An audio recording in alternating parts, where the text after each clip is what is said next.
Il avait tout. L'argent, la puissance, le silence. Mais depuis 7 ans, Gabriel Leroux n'avait plus touché une femme, plus un souffle partagé, plus un regard échangé. Juste des murs, des serveurs, des visages flous.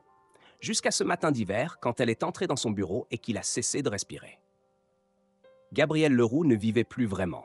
Il existait entre les reflets froids de son penthouse high-tech, dans le silence parfait d'un appartement à 12 millions d'euros, suspendu au-dessus de Paris. Chaque matin, même rituel. Chemise blanche immaculée, veste noire taillée au millimètre, café sans sucre, silence total. Pas de télé, pas de musique, pas de rire.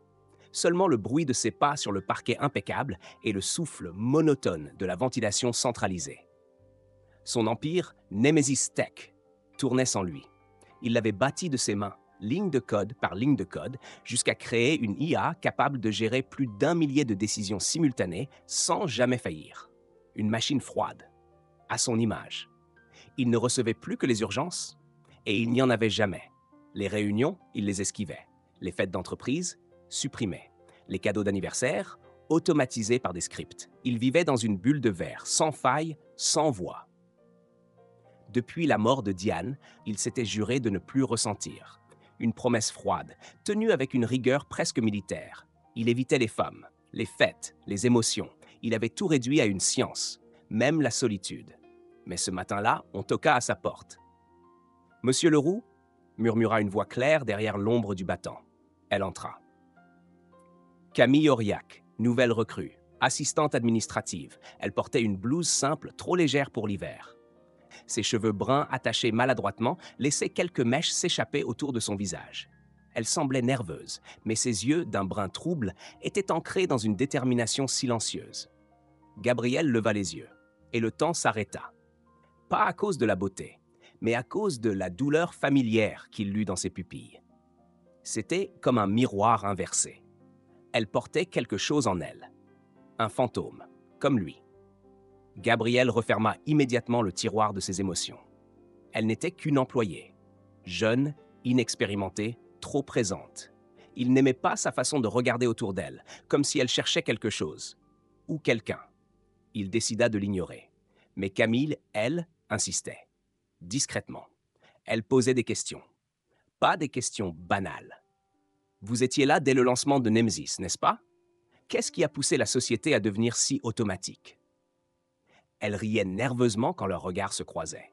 Elle travaillait tard, restait même quand il est le dernier à partir. Et surtout, elle observait. Elle savait. Quelque chose. Le soir, Gabriel se surprenait à penser à elle, à son parfum discret, une odeur de figues et de pluie, à sa façon d'entrer dans une pièce comme un courant d'air chaud, à cette petite cicatrice au bord de sa lèvre, qu'elle cachait sans y parvenir. Et ça l'effrayait. Pas elle. Ce qu'elle réveillait en lui. Alors, il renforça les murs, il réduisit ses apparitions, il demanda à son bras droit « Faites-la changer de service ». Mais ce fut trop tard, le poison avait déjà touché le cœur, et Gabriel le savait. Il n'était plus cet homme invincible, figé dans le passé. Quelque chose craquait, une première fissure, et à travers cette fissure, la lumière. Gabriel reçut un appel étrange. Un vieil ami, Mathias Vallion, ex-partenaire de Code et philosophe moderne, l'invitait à un vernissage à Montreuil. « Tu vis dans le vide, Gabriel. Viens respirer, juste une fois. » Il n'avait pas vu Mathias depuis l'enterrement de Diane. Ce dernier était l'un des rares à connaître la vraie chute de Gabriel, pas celle dans les classements de fortune, mais celle dans les abîmes de l'âme. Il hésita. Longtemps. Puis, sans trop savoir pourquoi, il y alla. La galerie était bruyante, colorée, désorganisée, tout ce qu'il fuyait. Des gens aux cheveux fluos, des néons violets, de la musique électro-douce. Il se tenait raide au milieu de l'agitation, comme une statue tombée au mauvais endroit. Et là, dans un coin discret, Camille. Elle regardait une œuvre faite de verre brisé suspendu dans les airs. Chaque éclat reflétait un morceau différent du monde autour. Une citation l'accompagnait. « Ce qui est fissuré laisse passer la lumière. » Elle ne le vit pas tout de suite, mais lui, figé, la regarda et comprit elle n'était pas ici par hasard. Elle le suivait, elle cherchait quelque chose. Mathias s'approcha, sourire aux lèvres. « Tu sais qui elle est ?»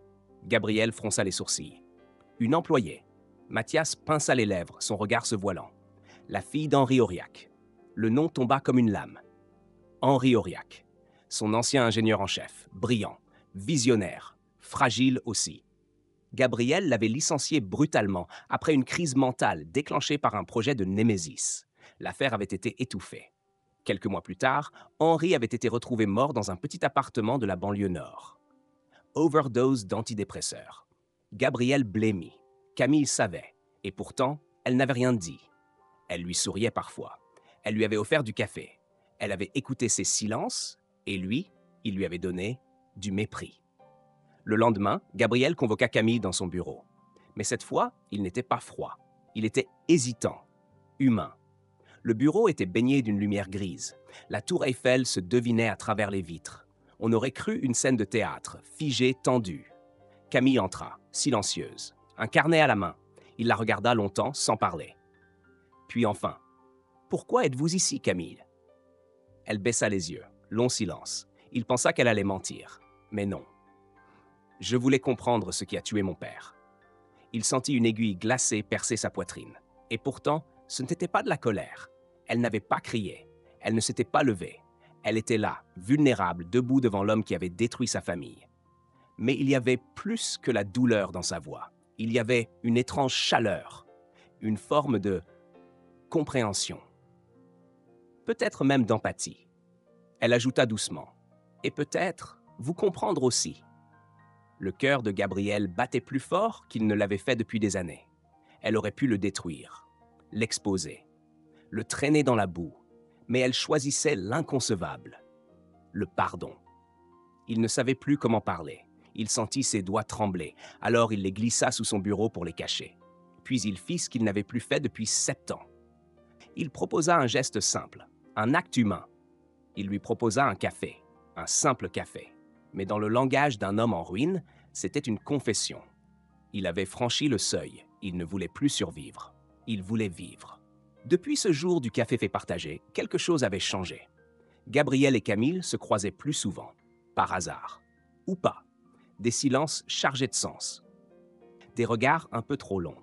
Une proximité qui n'était plus professionnelle. Dans l'ascenseur, elle lui demanda un jour « Est-ce que vous croyez qu'on peut réparer les morts en vivant mieux ?» Il n'avait pas su quoi répondre. Mais dans l'ombre, tout le monde n'approuvait pas. Louise, la DRH, fidèle alliée de Gabriel depuis 10 ans, sentait le danger. Elle avait vu Diane partir. Elle avait vu Gabriel se refermer. Et voilà qu'une gamine venait troubler l'équilibre glacial si patiemment reconstruit. Pff, elle vous manipule. Son père s'est suicidé à cause de cette boîte. Elle est venue pour se venger. Gabriel la fit taire. Mais les doutes semaient germaient en lui. Et puis, ce soir-là, il décida de vérifier. Il entra dans son bureau, seul, lumière tamisée, un whisky dans la main. Il accéda à son propre serveur sécurisé, un endroit auquel très peu avaient accès. Il fouilla le dossier RH de Camille et il tomba sur un fichier audio dissimulé daté d'avant son embauche.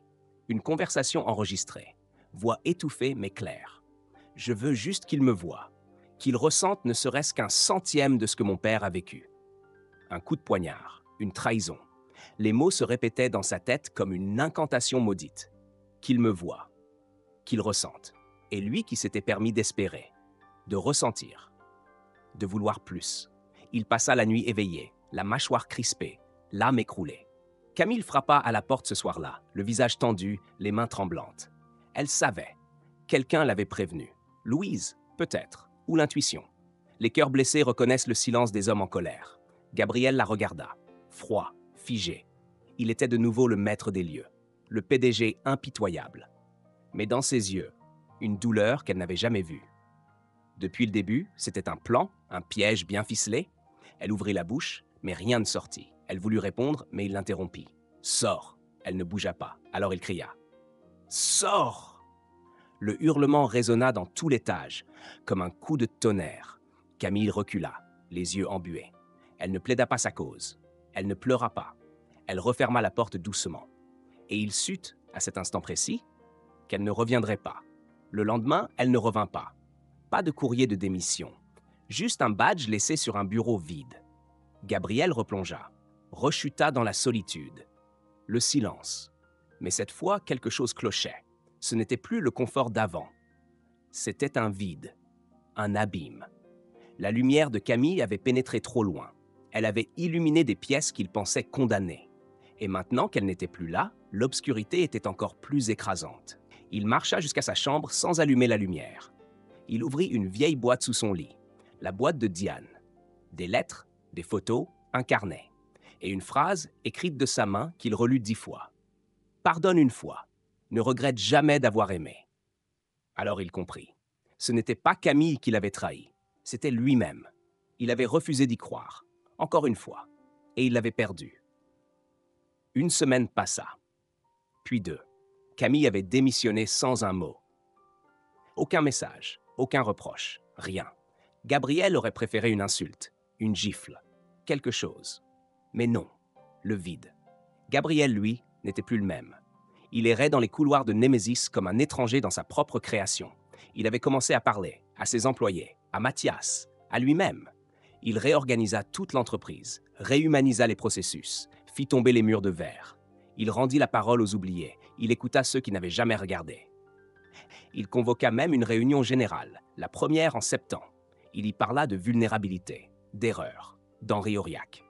Il prononça son nom devant tous et il s'excusa. Mais au fond de lui, rien de tout cela ne suffisait. Il ne pouvait réparer qu'une seule chose, ce qu'il avait détruit entre eux. Grâce à un contact discret, il retrouva Camille. Elle vivait désormais à Nantes, travaillait comme simple bibliothécaire dans un quartier calme.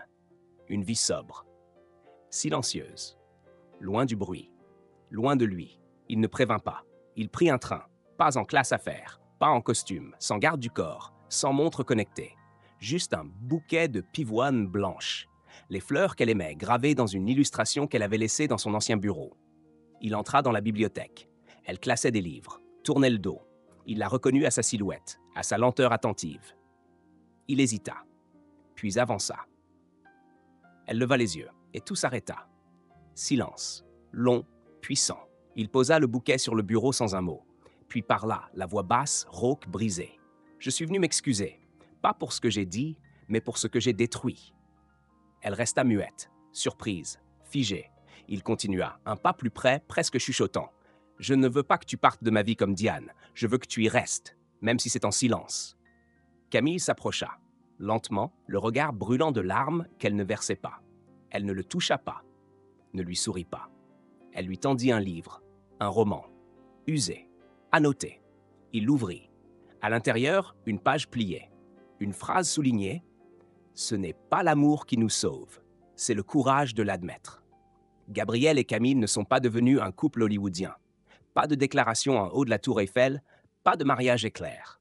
Non, il y eut encore des silences, des maladresses, des jours d'éloignement. Mais il y eut surtout la vérité, la parole, la vulnérabilité. Et un jour, la main de Gabriel effleurant celle de Camille dans une allée de livres. Ils se voyaient parfois le matin. Un café partagé, quelques mots. Il lisait les livres qu'elle recommandait. Elle notait les chansons qu'il redécouvrait. Ils n'étaient pas amoureux. Ils étaient en train de tomber amoureux. Lentement, humainement. Avec des cicatrices et des tremblements. 7 ans après avoir éteint son cœur, il apprenait à aimer à nouveau. Pas comme avant. Mieux. Avec les fissures, avec la mémoire, avec tout ce qui rend l'amour réel. On peut vivre sans amour, mais on ne peut renaître qu'en osant aimer à nouveau. L'amour ne guérit pas tout, mais il nous rend assez courageux pour faire face à nos ruines. Et pour reconstruire, un geste après l'autre, ce que le silence avait réduit en cendres.